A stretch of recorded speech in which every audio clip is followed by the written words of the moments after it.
No, ma'am. No, okay. No, the school didn't go. The school is going tomorrow. Oh, tomorrow. That makes a lot of sense. Right? Yeah. Because that way you don't have hundreds of thousands of people. I mean, I'm sure there's still lots of people, but Yeah. not quite the same. Yeah. Okay, Baruch Hashem, should be a very inspiring experience for you. Okay, so I said our last unit, I think, will probably be different aspects of the laws of kashrus that you need to know. But before we get into meat and milk, which is the most obvious area that impacts on a kosher home, I want to talk about the kashrus generally in terms of halacha. There are really three different ways that meat could be not kosher. The first is in terms of species. Certain species, as you know, are kosher. Certain species are not kosher. And the characteristics that animals need in order to be kosher are called simanim, signs, right? And we have different signs for land animals, and different signs for fish, and different signs for for birds. So birds are a little bit different in that way. The famous signs for land animals is that it must have a split hoof. The hoof must be split. So, for example, a cow has a split hoof. A horse does not have a split hoof. And in addition, it must chew its cud. The anatomical term for that is a ruminant, meaning cows, for example, have four stomachs. When they chew grass, they chew it, they swallow it, it gets partially digested in stomach number one. It then gets regurgitated back to their mouth, where they keep on chewing the softened thing, and then they swallow it and it goes down a different path to number two. Most animals are not ruminants. Lions, tigers, horses, donkeys do not chew their cud. So there are two different simanim. Chewing the cud, which is called mala gera, and split hoofs. Now, some animals have neither, and some animals have one and not the other. Now, this is actually very, very interesting. If you'd ask anybody, even somebody who's not religious, like what's the most non-kosher animal that you could imagine, so everybody would instinctively say the pig, the chazir, it's called. Now, the chazir, you might say, is not so bad. It's 50% kosher. A chazir has split hoofs, just doesn't chew its cud. The horse doesn't have split hoofs, and it doesn't chew its cud. So why is the chazir so treif, so non-kosher? And the Gemara has a very interesting point, because the chazir represents hypocrisy, because it's kosher on the outside. It has split hoofs on the outside.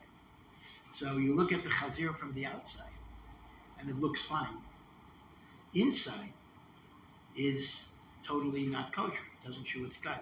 That's much worse than the horse. The horse is an honest treif animal. The horse is treif on the outside, treif on the inside. So you see a very interesting lesson into the notion of not being a hypocrite. Don't be one type of person on the outside, one type of person on the inside. Okay. Now, why these simanim are important are not so clear to us.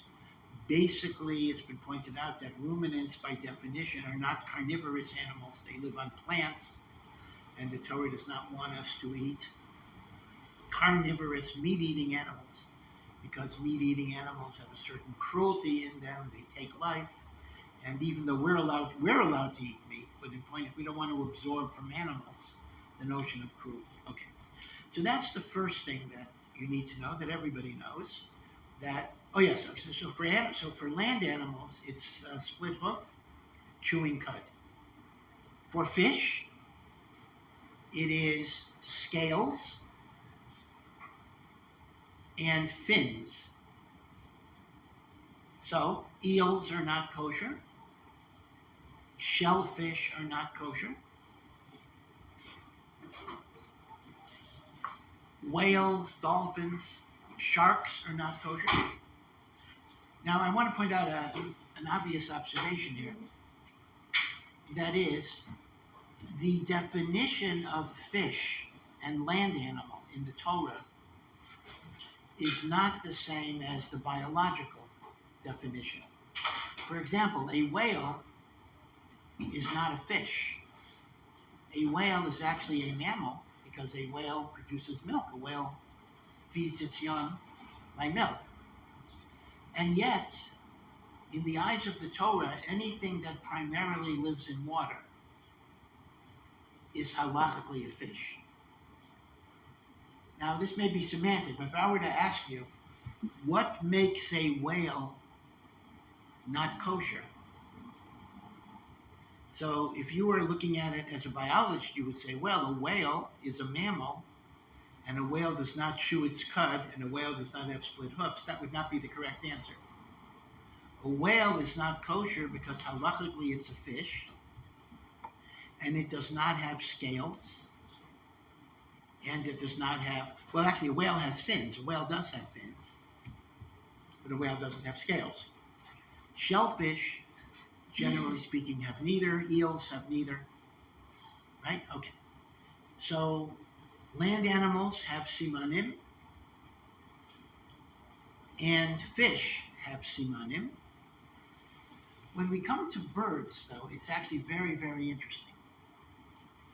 The Torah does not give you any definition whatsoever what makes a bird kosher and what makes a bird not kosher. The way the Torah is worded is, the Torah says, you may eat any bird except for a very specific list of around 22 birds that you're not allowed to eat. They include hawks and the like, but here's the point I want to make. Meaning, if you imagine that there are, I don't know how many hundreds or thousands of types of birds there are, you could theoretically eat any type of bird that's not on that list of 22.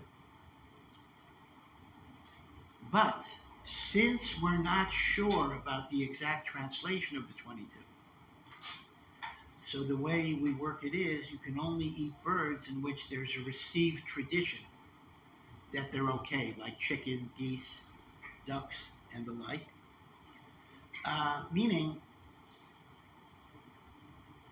if you eat a so-called non-kosher bird, it's not clear that you're eating a non-kosher bird. In other words, you just don't know that it's kosher in the absence of that tradition. So it's very interesting. There are not direct signs for the kashrus of birds, other than Chazal did note that everything listed on the 22 non-kosher are also predators.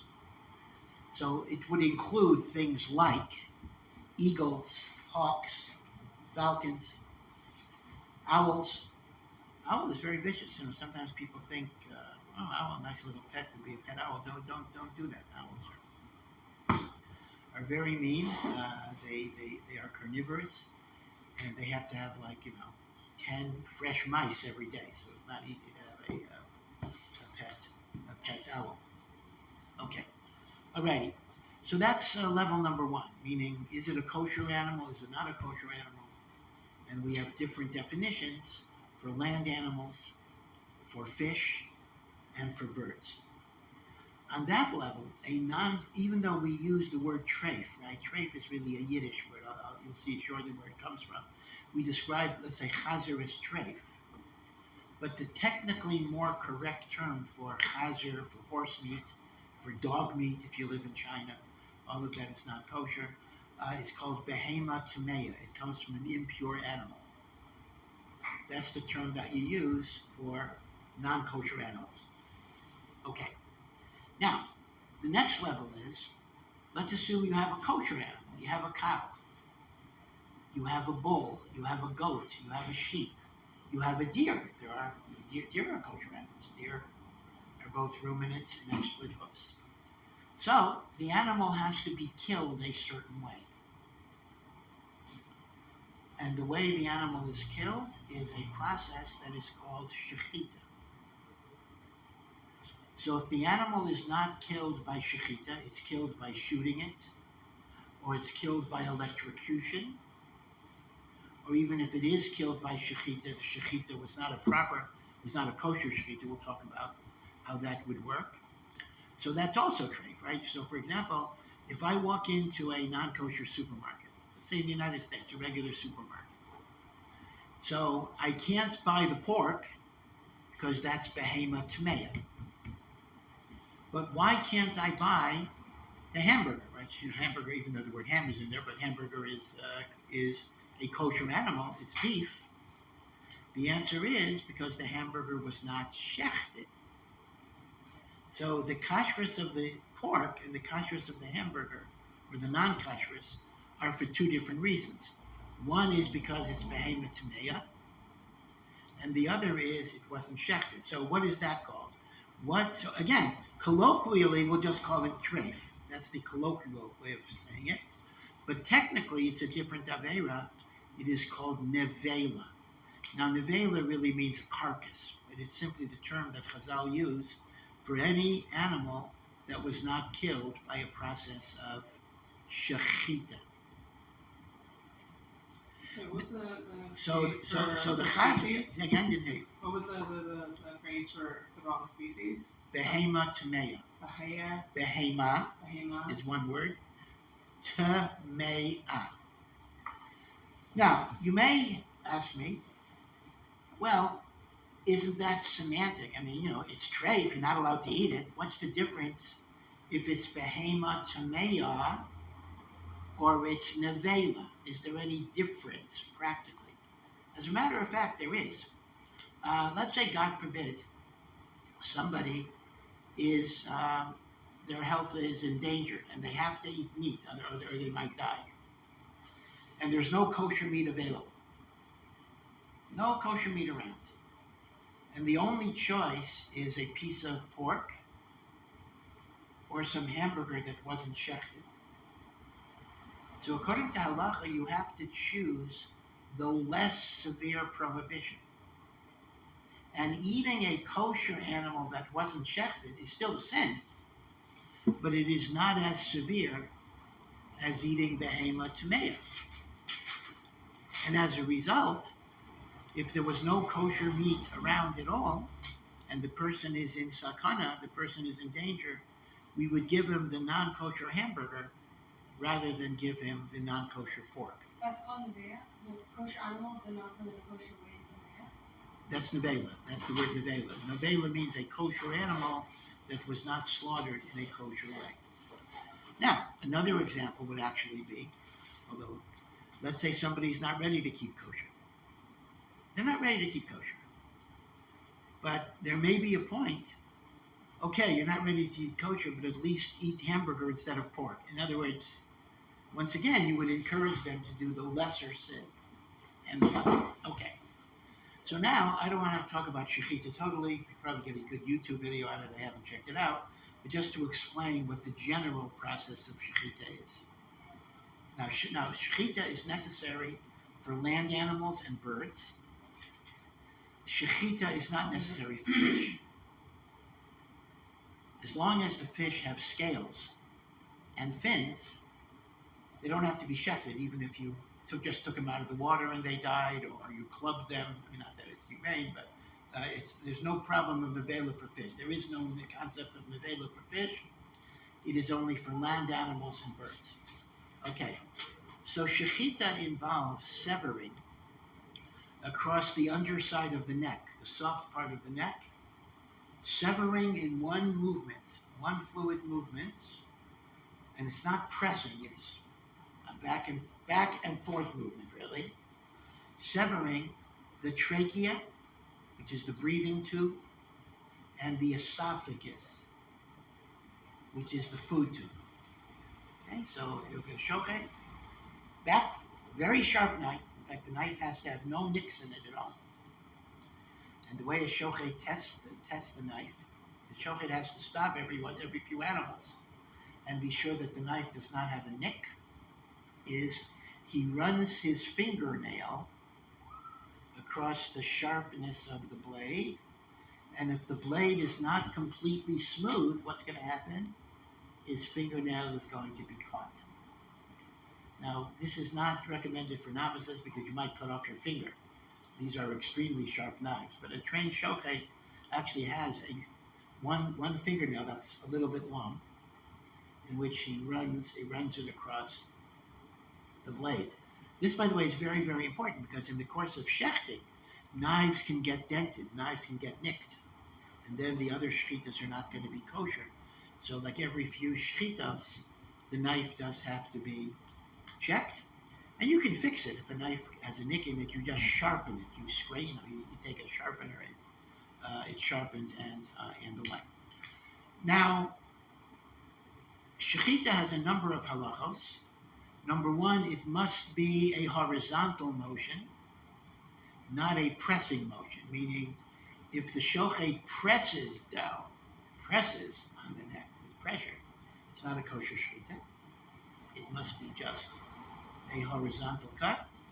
There cannot be a pause in it. If he did like half and then sneezed and then finished, it's not kosher. Okay, so there can't be any pushing. There can't be any pausing.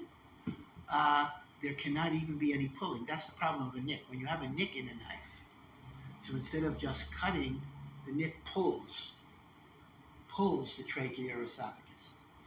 Right? That's going to make it puzzle. Right? So there are different halachas about shechita. Now, I want to point out this. Shechita has been attacked for many, many centuries, generally for anti-Semitic motivations, as cruelty to animals and the like.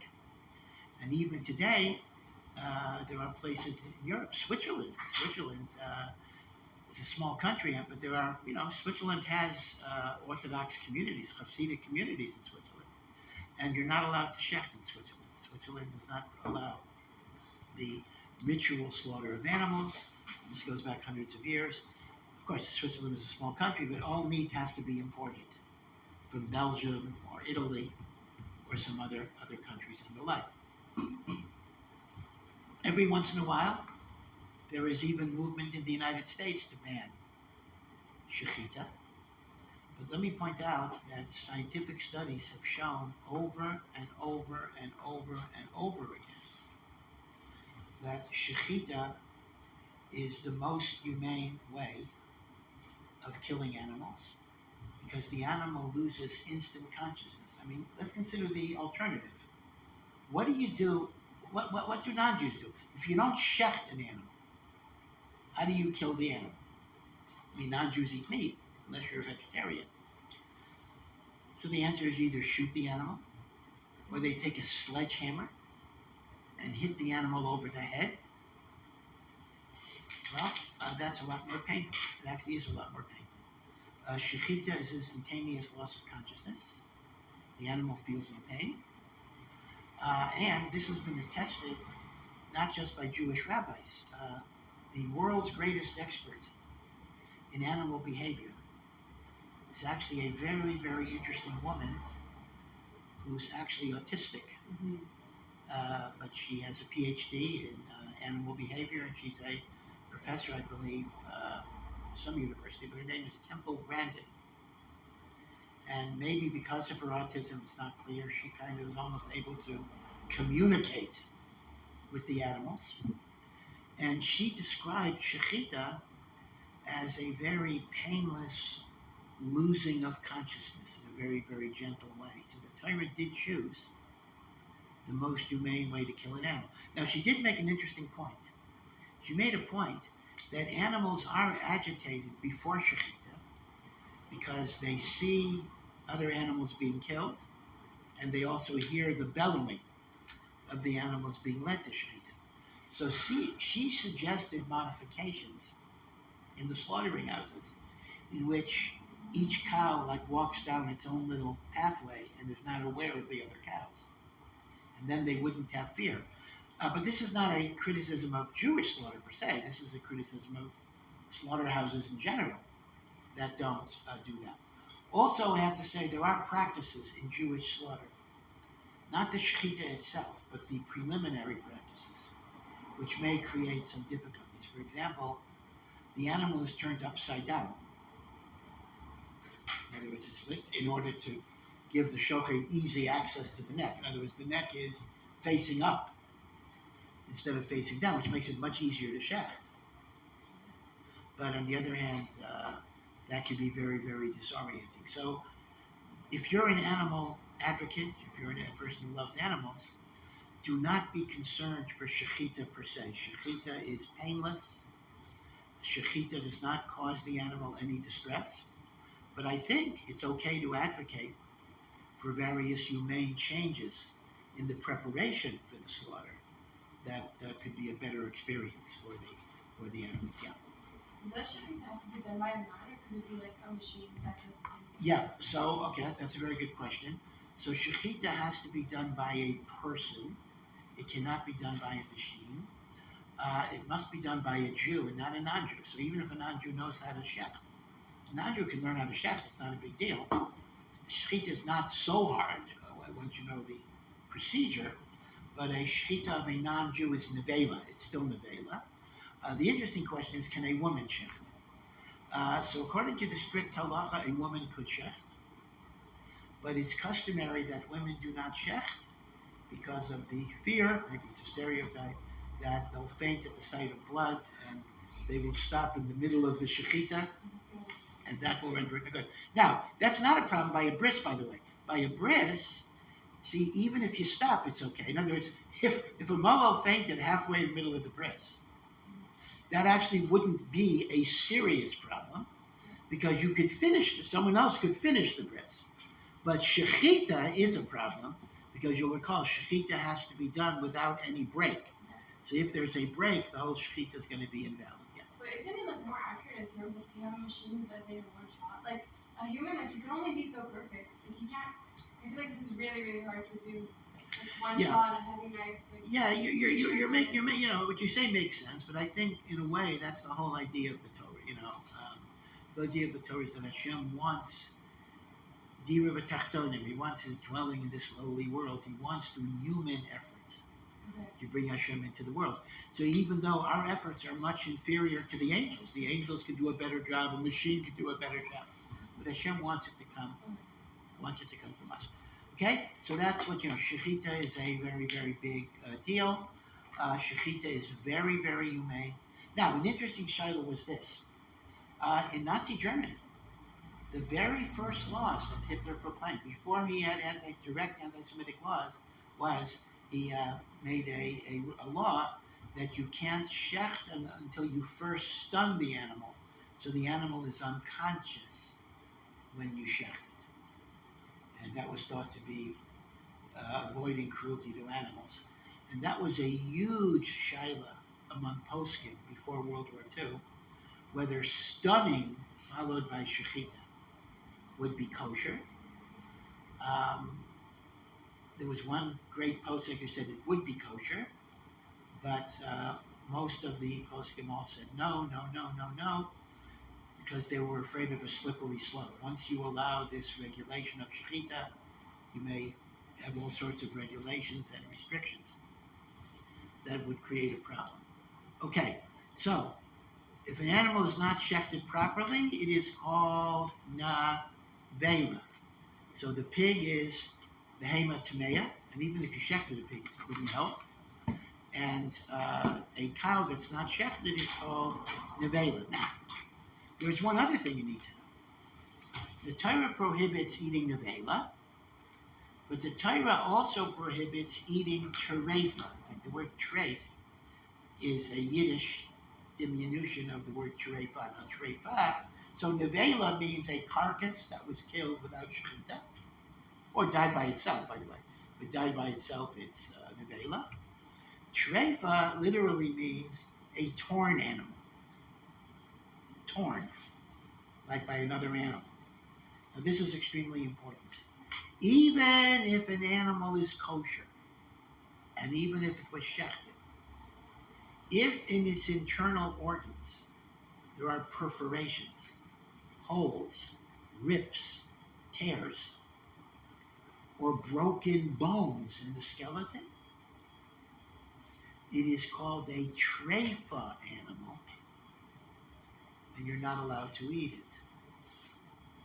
Now, trefa is a very, very complicated area of halacha because you have to know animal anatomy very, very well. There are like 80 things to look for. but the general idea is holes, rips, tears, perforations, or various broken bones in the skeleton. The theory behind treifa is that at one time, at least, at the time the Torah was given, an animal in this condition could not live for more than a year. And therefore it was considered to be like a walking dead animal. Now, most animals are not treifos, and therefore we don't go through a test with them. We don't test for 80 treifos. However, there's one area which we do test for, we examine, and that is in lungs. The lungs of land animals, not chickens, tend to develop a lot of perforations, rips, and tears. And therefore, after shechita, the shochet, or another official,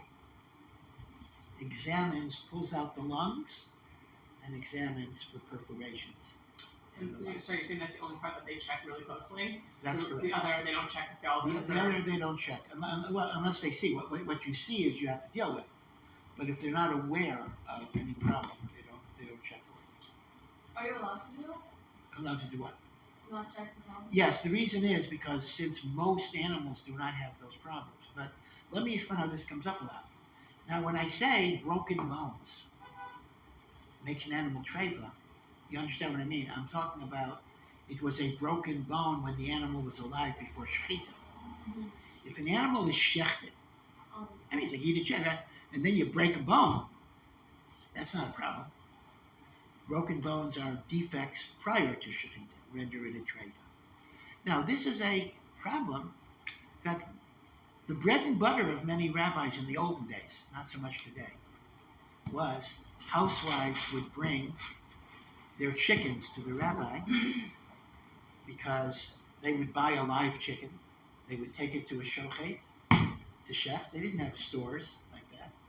They would buy a chicken, have it shechted, and then they would discover a broken bone, a broken wing, and they'd go to the rabbi and he'd have to inspect. Is this a treifa? Is this a treifa? And they would charge, let's say in America, they would charge a nickel a chicken. In fact, they tell a story where somebody was asked Moshe Feinstein why he became such a popular rabbi. You know, everyone asks him their shilas. So of course, the real reasons are his learning, his righteousness. But I think he said, because on the Lower East Side of New York, every rabbi charged a dime per chicken, and I only charged a nickel per chicken. So I got all of the business, things like that. So even today, sometimes that's a problem. Even when you buy a chicken in a supermarket, sometimes you'll see a broken bone, and you'll see a lot of blood around it. See, that's the difference. If the bone is broken after the animal's dead, there will not be this coagulation of blood. So you'll notice sometimes with chickens, there'll be a break, and there'll be a coagulation of blood. Now, the blood you have to remove anyway because it's blood. That's a separate problem. But even removing the blood may not work if the leg broke when the chicken was alive, because then you have a problem with treifa. Now, this is going to be a problem whenever animals are mishandled. Chickens might be more vulnerable than cows. Cows are big animals. But chickens, again, I'm not endorsing this. I think there ought to be much more humane treatment. But chickens are often like thrown around a big cage of 100 chickens. They just lift up and throw on the truck. Well, besides the fact that it is not halachically right to cause animals pain, that is absolutely, I condemn it. But I do want to point out that there is a problem in that mishandling, that often leg bones, the chicken bones get broken, and then you have a treifa problem. Another example of treifa that could exist, I'll talk about the lungs in a moment. The lungs is the one area we do check, is force feeding. And this is a problem that can exist with veal. Now, what is veal? Veal are calves, young calves. And some people like veal because the meat is very tender, very soft. And again, to some degree, this is not humane. I don't support this. But in order to get that soft meat, they don't want the calf to exercise a lot. because when you exercise, it becomes muscle. They want it to be flabby. Like flabby muscle is soft meat, right? So what they do is they pen up the calf.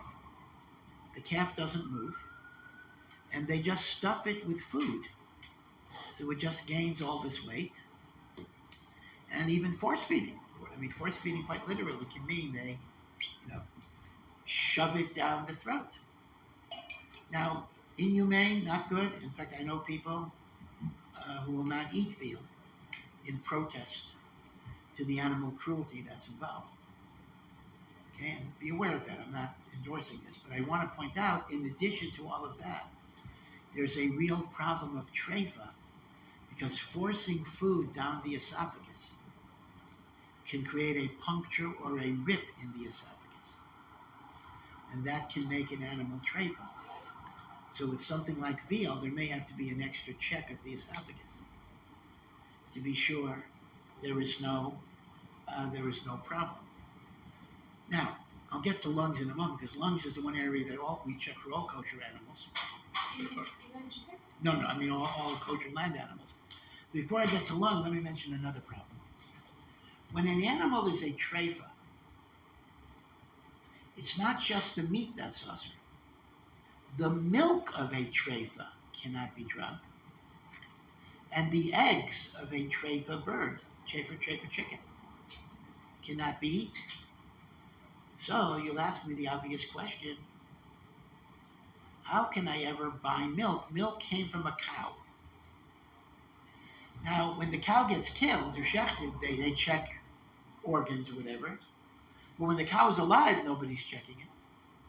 So how do I know the cow doesn't have some defect in an internal organ? How can you drink milk? And even if Chalav Yisrael is not going to help you, Chalav Yisrael just ensures that it wasn't adulterated by non-kosher milk. It doesn't tell you the milking cow is not a treifa. The mashgiach didn't x-ray the cow. The answer has to be that we follow the principle of majority, since a majority of animals are not treifos, so we are permitted to eat the milk and eat the eggs until we know. But now I'm going to give you a very fascinating shiur that sometimes we do know, and then what happens? There is a veterinary procedure, and this is interesting. Medical veterinary procedures could create treifa problems. The diet of a cow historically is grass. Grass is, in fact, the healthiest diet for a cow. That's why they advertise these fancy organic stuff, grass-fed beef. But the problem is with grass, cows don't gain weight very quickly. And if you're a beef producer and you want to make as much money as you can, you want to get your cow as heavy as you can get it as quickly as you can so you can bring it to market. So because of this, most cattle ranchers no longer just let their cows graze, they feed them grain. I think the ratio is it's very inefficient. I think you need 10 pounds of grain to get 1 pound of beef weight. That's why actually eating meat is economically kind of wasteful, because you're taking 10 pounds of grain to convert it to 1 pound of beef. So you could have fed 10 people, right, with the 10 pounds or whatever. Okay. Be it as it may, though, there is a problem with grain, and that is it produces a lot of gas in the cows. So this is called bloat. And bloat, we have that ourselves, but bloat can be very, very uncomfortable for a cow, which has a huge amount of gas in all of its different stomachs. So there's the following veterinary procedure. That's kind of sounds strange. They actually have the equivalent of a gigantic stapler. They punch a hole. They staple a hole in the cow's stomach, so all of this gas comes out, and then they restaple it. This is a veterinary procedure. I don't recall the name. Wait, they do that to all the cows that they Not eat all the grass? cows, but it's around 15% of it. 15% of cows undergo, at some point in their lives, not every year, this veterinary stapling procedure. Puncture, staple. Yes, your home stapler is not going to work for that, but it's a real gigantic stapler. Now, here's the problem. When you punch a hole in the stomach, the cow has become a treifa. And even if you then staple it back, that doesn't mean you can change that. Once it's a treifa, always a treifa. If that's the case, all the milk that you get from that cow is non-kosher milk. Because the milk that comes from an animal that's been rendered a treifa, it's not kosher. So I remember around 25 years ago. So this is only in cases where you definitively know that this occurred. So if you had a cow who had some sort of internal problem, So if you that knew, was milking, then it's you don't find out. only if you knew. That's correct. But the problem, so the issue here, so here's part of the issue. This is exactly the issue. The issue is statistical knowledge the same as knowledge? Meaning the following. 15% of the cows had this procedure done, so their milk is not kosher. 85% of the cows have not had this procedure done, so the milk is kosher. Right? So, I buy milk in the supermarket. Do I know that this milk is kosher? I actually don't. But on the other hand, a majority of the milk will be kosher because it comes from the 85%. So I remember 25 years ago, maybe 30 years ago, a long time ago, we got this notice. I was in America. We got this notice saying from some rabbis in Lakewood, no one should have any milk, cottage cheese or ice cream until further notice. Do not have any dairy product. We didn't really understand why. This was the issue. This is when they uncovered this veterinary procedure, and they had to investigate the permissibility of it. And the bottom line basically is that, listen, that because a majority of the milk was not tainted that way, and you didn't know that your milk was from the non-kosher source, you were permitted to be lenient, but it was potentially a problem. Also, the issue was reversibility. That's part of the issue as well. I made a statement to you that once it's a treifa, it remains a treifa, and the stapling is not going to fix it, but that itself is a machloket. So there's another ground that it got better. In the sense when they stapled it, eventually there was a healing. Eventually the hole closed of its own accord. Okay. Now let me talk about lungs a little bit because this will explain something. I did say that the one area that you do have that a shochet must check after shechita are lungs, because lungs have a lot of perforations. Now, I'm sure that you've heard, obviously, of the term glatt kosher. Right? There's kosher and there's glatt kosher. So you ask people, what does glatt kosher mean? So they'll say, very kosher. Well, what is very kosher? Something is either kosher or it's not kosher. There's no such thing as very kosher. Well, the answer is there actually is in the following way. If we examine a lung after shechita and we see an actual perforation, an actual hole, that's a treifa. That's no question about that.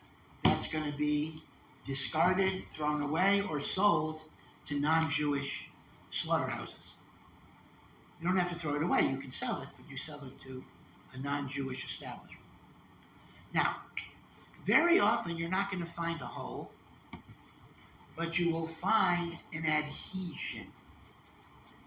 Now, what is an adhesion?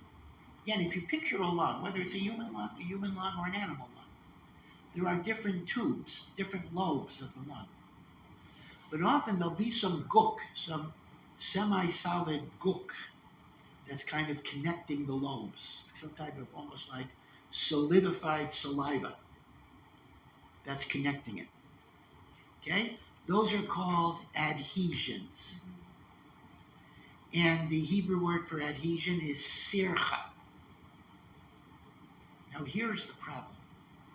Chazal were afraid that whenever you see a sircha, that may be evidence of a hole underneath the sircha that resulted in a leakage of fluid that solidified.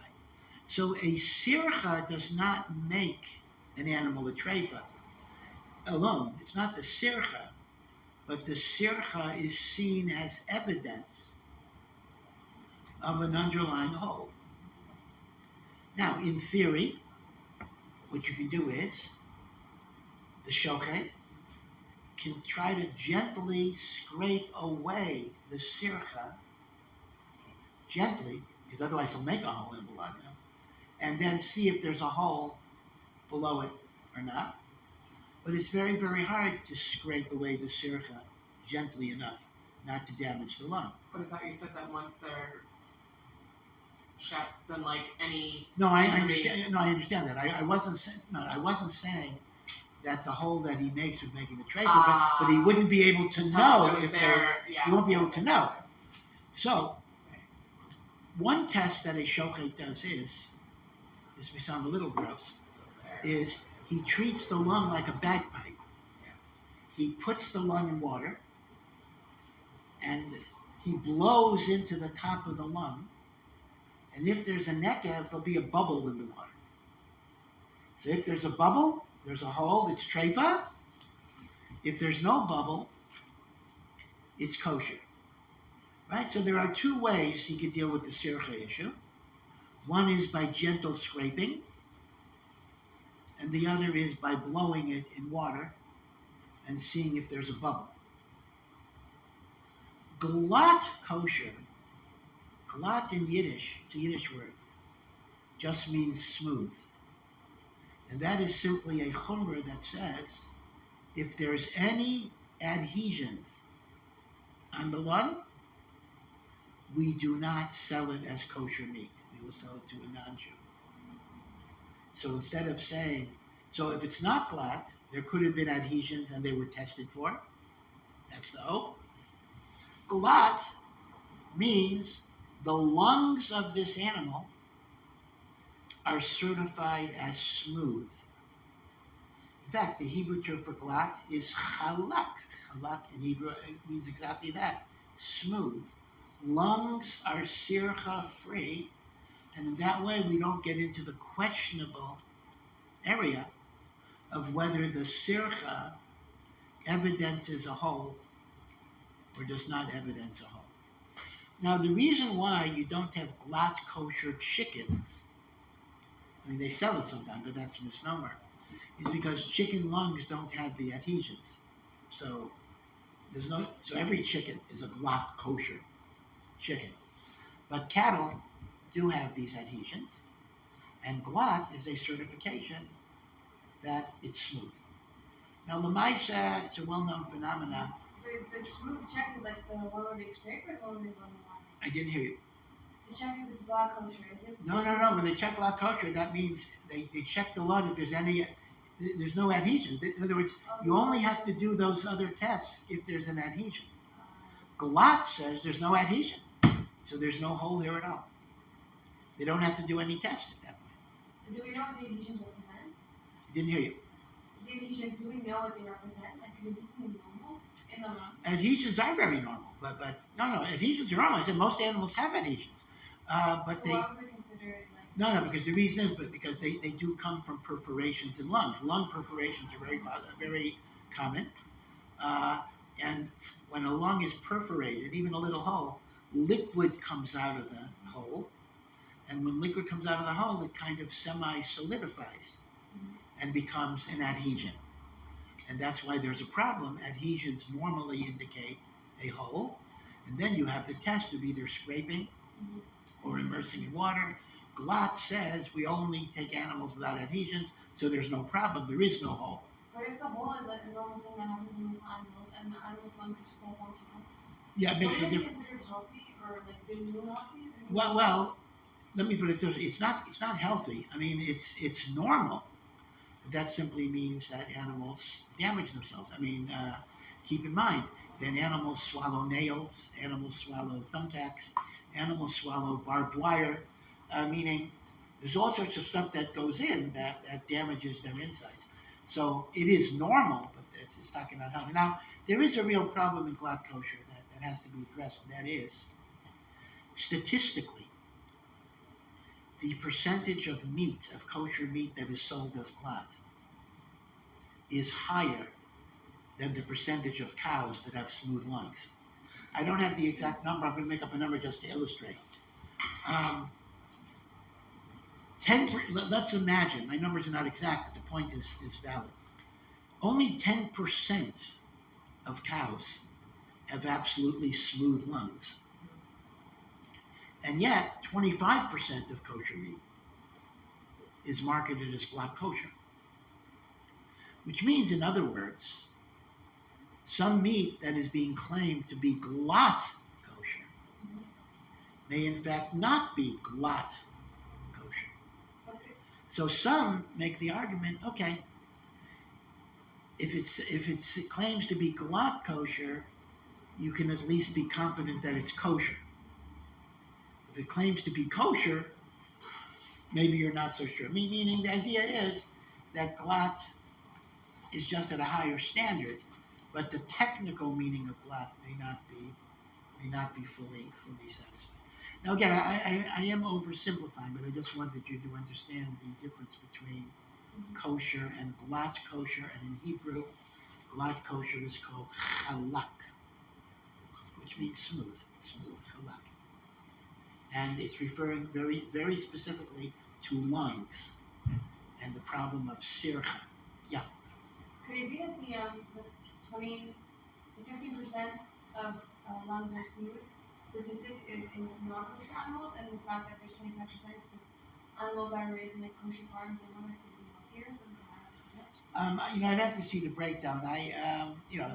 Mirza Hashem, that would be a wonderful answer.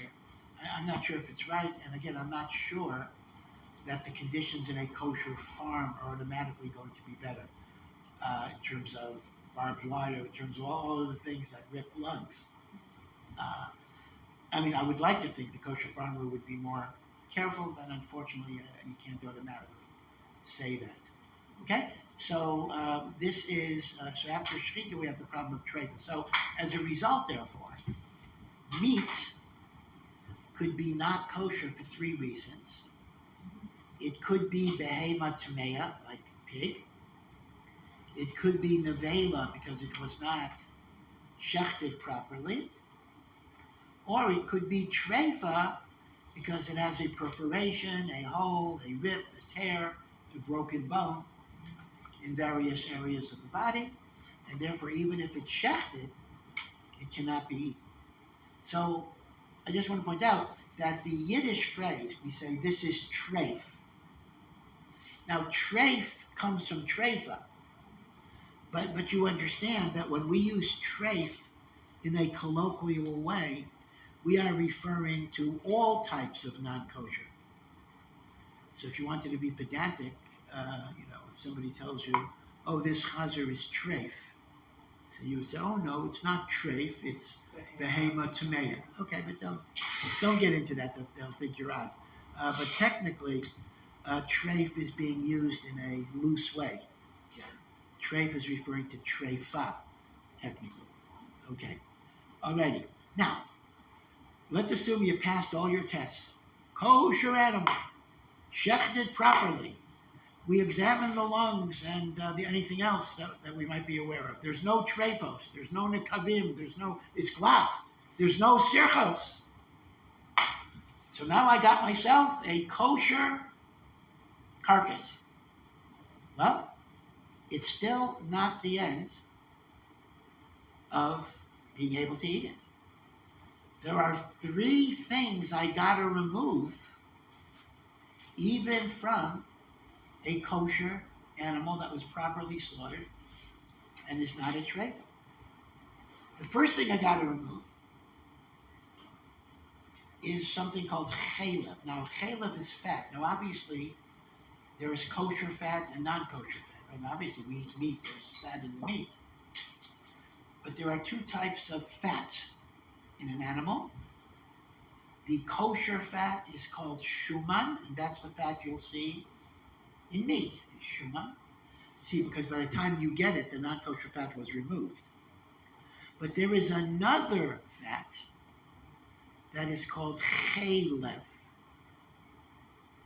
Now, chaylev corresponds to what is known in English cuisine as suet.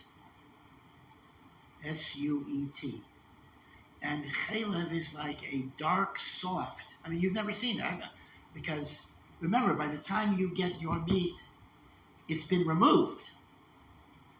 Okay, if you eat it right, so you're not going to see it. But suet is like a soft, spongy fat that is around internal organs like kidneys and the like. And the Torah prohibits the eating of chaylev. I'll actually give you a reason why in a moment. So all chaylev must be removed. Now, obviously, this takes a certain amount of skill. You have to know what is chaylev. Okay?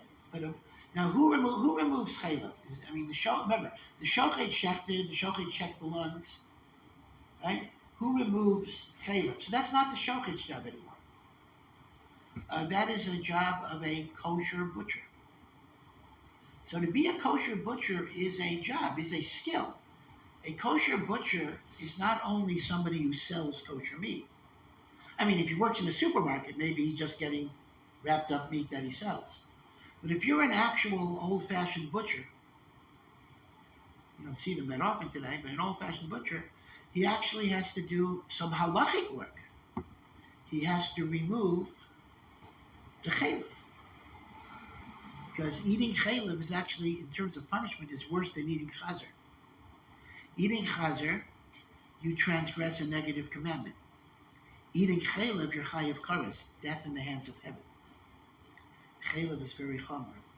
I'll come back to why is chaylev so bad. Okay, so that's the first thing that got to be removed after shechita, the chaylev. And the kosher fat is okay, that's shuman. That's a harder fat that melts with heat, but otherwise it's solidified. The next thing that has to be removed from the hindquarters of the animal is the gid hanasheh, the sciatic nerve. Now this goes back to the Chumash. When Yaakov is returning to Eretz Yisrael after 20 years in Laban's house. So the night before Yaakov meets Esav, he encounters a mysterious man who's actually the guardian angel of Esav. And they wrestle the whole night. And towards the morning, Yaakov finally wins. And he says the angel has to bless him. But the angel achieved a partial victory, that Yaakov was limping on his thigh. His sciatic nerve got dislocated. And to commemorate that encounter, the Jewish people do not eat this sciatic nerve. That's called gid hanasheh. And the gid hanasheh must be removed. Now, this is complicated. We should get gotten a PowerPoint of bovine anatomy. But essentially, just imagine a cow. And the gid hanasheh is a huge nerve in the hindquarter of the cow that then branches out. That's why it's very difficult. There's a central nerve, and then there's all sorts of little branches and branches of branches and branches of branches. And every part of that gid hanasheh has to be removed. This is a very, very hard job. Removing chaylev is not so hard. Chaylev is in clumps and it's soft. The gid hanasheh is a lot of scraping and removing. And here, I'm going to mention a very interesting difference in Ashkenazim and Sephardim. Very, very, very fascinating. most Ashkenazim abandoned even attempting to remove the gid hanasheh because it was too hard and labor intensive. So therefore, in most Ashkenazic slaughtering houses, the entire hindquarter, the backside of the animal, is sold to non-Jewish slaughter because it contains the gid hanasheh. Until that's removed, we can't eat the meat. Now, this has an enormous effect on kosher business. That actually means if you're a kosher slaughterhouse, you can only sell half of every cow to kosher meat. Half of the cow has to go to the well, you still get money for it, but you have to sell it to the non-kosher business. That is why certain cuts of meat are conventionally not available in most kosher stores. For example, sirloin steak, filet mignon, which many consider to be the most expensive steak. You cannot get filet mignon in most kosher restaurants because it is a cut from the hindquarter of the cow and the gid hanasheh was not removed. Now, granted, I don't mean to say in a piece of filet mignon you're going to have a sinew like the gid. That's tough. But you'll have a little branch, meaning obviously a high quality cut of meat is not going to have, the gid hanasheh is like a piece of wood, but it may have a little branch of the gid hanasheh. You see, a tiny little branch that had to be removed. It wasn't removed. So Ashkenazim do not practice removal of gid hanasheh. Now this is called nikor achurayim. Nikor is removing the sinews from the hindquarters. Ashkenazim do not practice generally nikor achorayim, but Sephardim always kept that tradition. So you can actually get filet mignon from a Sephardic butcher. So Sephardi's remove it? Sephardim do it, yeah. They remove the gid hanasheh. So if they remove the gid hanasheh, so all the meat cuts are going to be okay. So wait, what's like the issue? Why don't Ashkenazim do it also? I didn't hear you. What? It's too difficult. If it's too difficult for one, why is it like hard for the other? Well, it's got to be equally difficult for both. The only question is, are you willing to put in the work? So, Sephardim are harder workers. I don't know. Now, I'll say another thing, though. In places where meat is scarce, The more willing to do it. even Ashkenazim practice it. So that's why in Israel, they often do practice it. You can get certain cuts of meat here. Yeah, I've heard.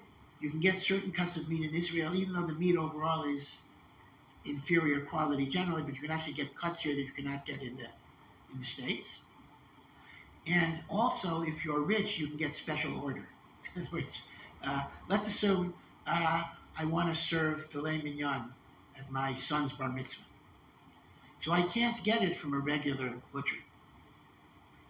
But if I'm willing to pay somebody to do the job, I can get it special order. How expensive is that? I don't know the price, but you can get, like, people order venison special order, So it's interesting. So the gid hanasheh will be removed either if there's a scarcity of meat and we don't have enough meat, or rich people want special order, or some luxury restaurants. I mean, there's some kosher restaurants in New York that are like high-class restaurants. So a very high-class kosher restaurant may have special order for these different cuts of meat. Okay? So we talked about removing chaylev. We talked about removing gid hanasheh, which sometimes is not done. And the final step is removing blood. The Torah prohibits the consumption of blood. And how do you remove blood? So removal of blood is a very special process. That is, the meat is coated with salt, a thick coating of salt, every inch of the meat. It is then left in the salt for at least a half an hour. And then the salt could be washed off either by immersing it in water or by hoses. You can hose the salt off the meat. Now, that does mean, for people who have high blood pressure and the like, kosher meat by definition is going to have a higher salt content than non-kosher meat, because even when you rinse off the salt, obviously some salt is going to remain. In fact, that's how they test sometimes. It's very, very interesting. Sometimes there are scandals, I don't want to scare you, there are scandals in kosher restaurants where they ran out of meat, so they went to a treif supermarket, they just bought chicken. And when it gets uncovered, so one of the things the rabbis do to investigate, because they're allowed to taste as long as they don't swallow, is they lick. They lick the chicken. They lick the chicken, the raw chicken. And if they don't taste salt, they know it's a treif chicken, meaning it's a non-kosher chicken, because a kosher chicken would have been salted. And even though it's treif, but they say you're allowed to lick and don't swallow, then rinse your mouth out right away. I was not the one who did it, but I was involved in such a case in Maryland, where in the middle of the night the rabbis showed up because there was something like they were using non-kosher meat as substitutes. Because you have to understand, the restaurant business is tense. I mean, imagine the tension sometimes. You're not doing it for bad motives, although you run out of food. It's the middle of dinner. You have like 100 people in the restaurant.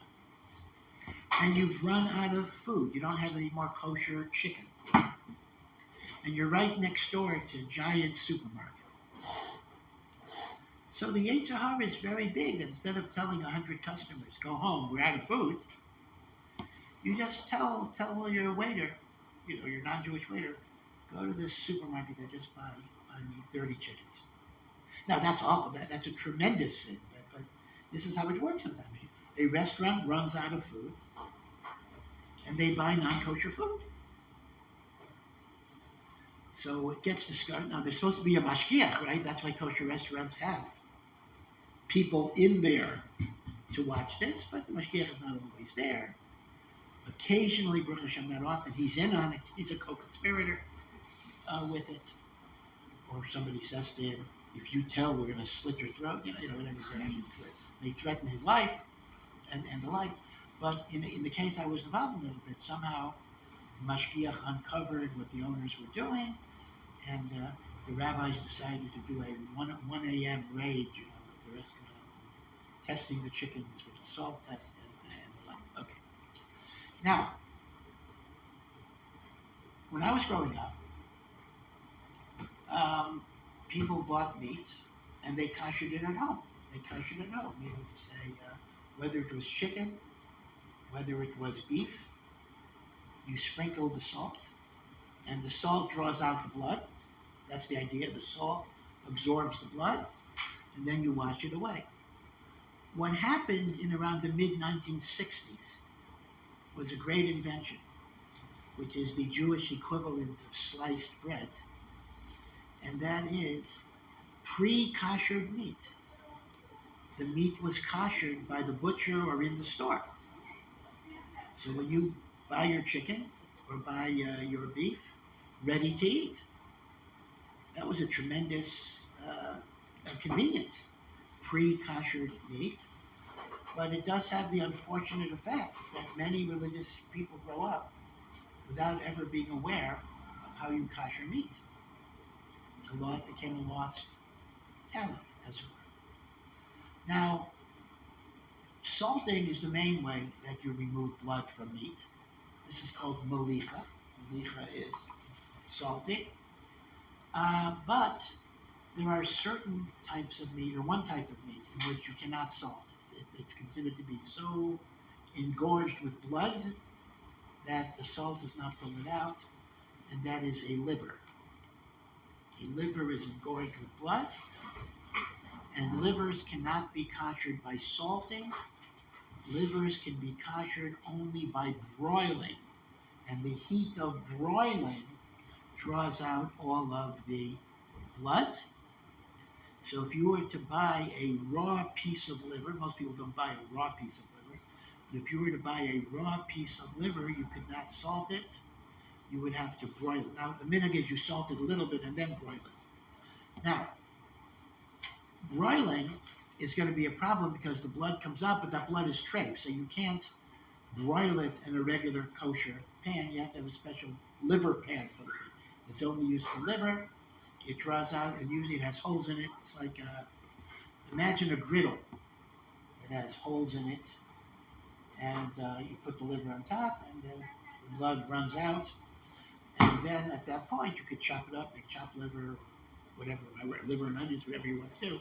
But you first have to broil it. Now, the truth is, broiling works for all meat, actually. You could actually kosher with chicken by broiling it first, but typically we salt it just to avoid the complications of how you broil it properly.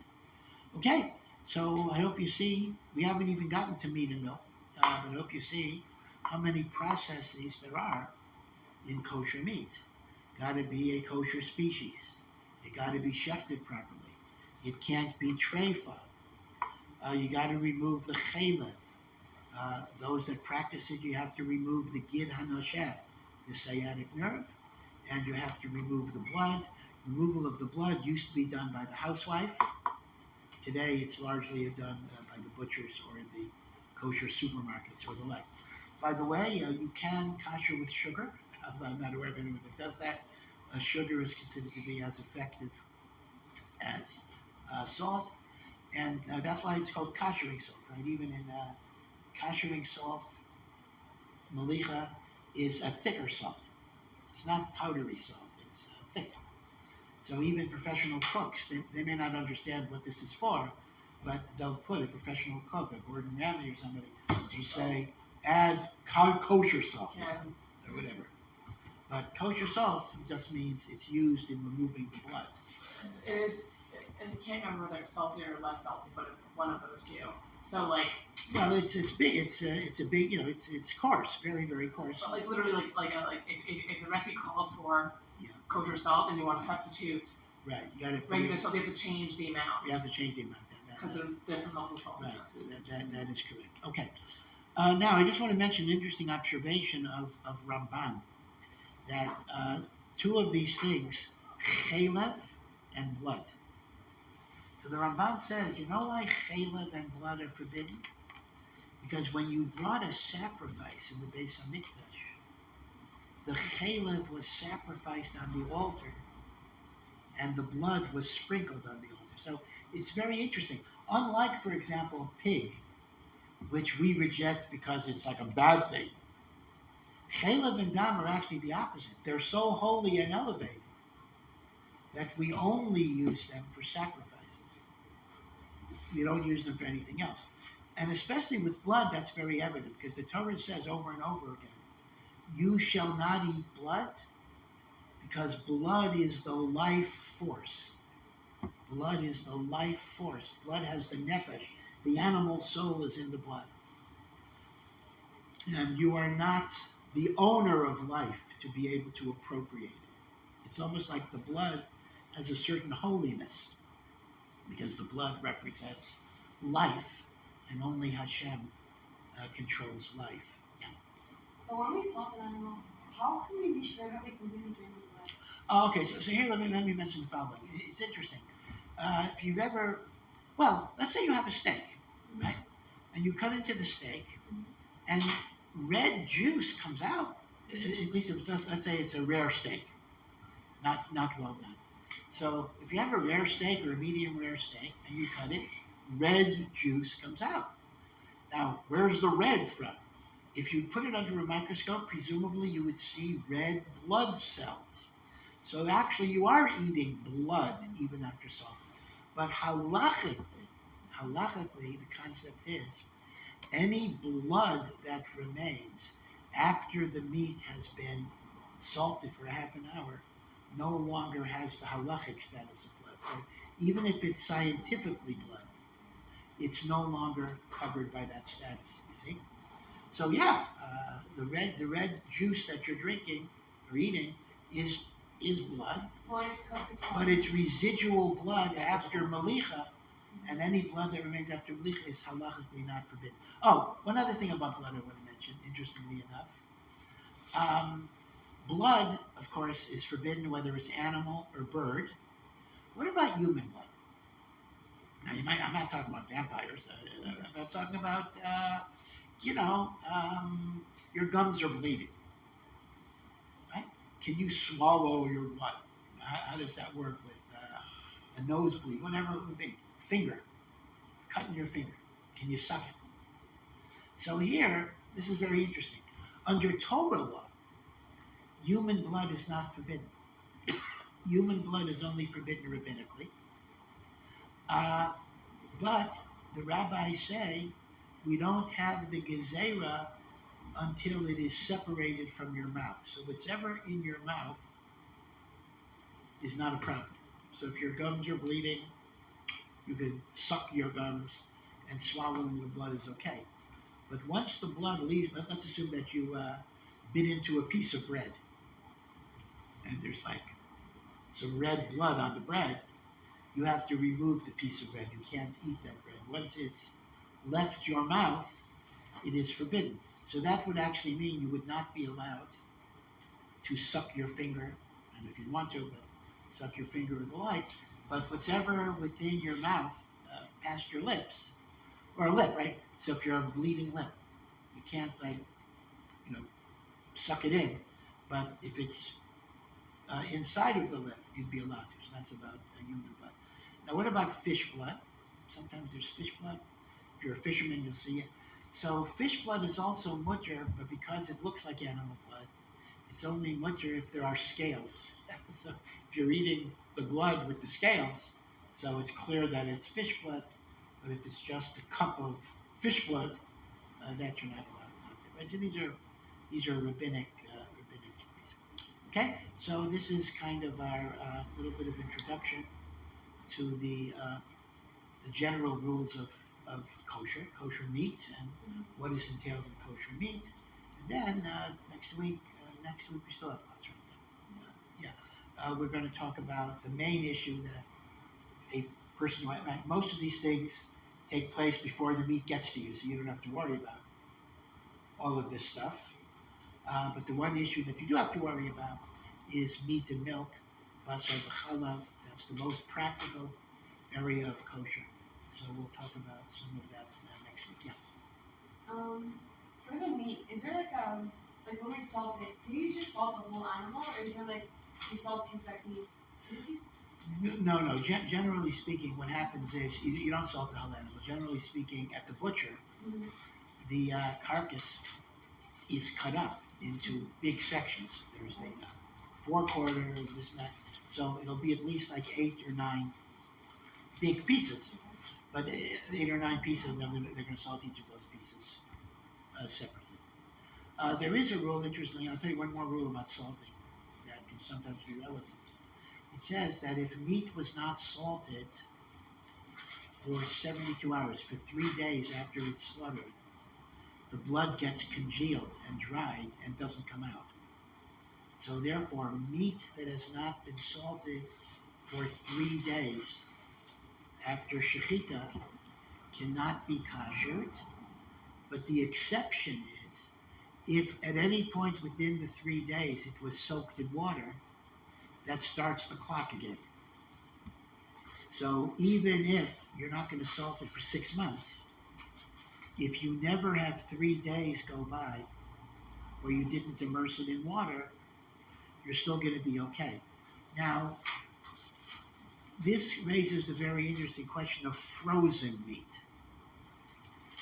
Because it's some very major kosher slaughter takes place in South America, Argentina. And they don't salt the meat there. So they freeze the meat and then they ship it all over the world. So by the time the Argentinian meat gets to Eretz Yisrael, it's, let's say, a month after it was shechted.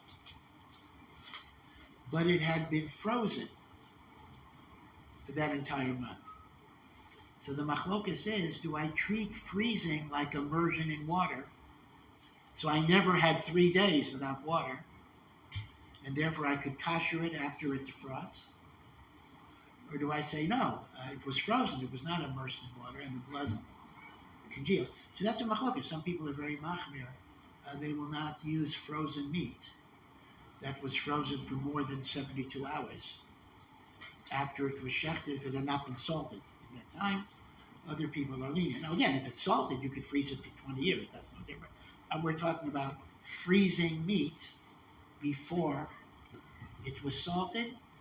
And then the question is, if it was frozen for 72 hours, can you still salt it to remove the blood?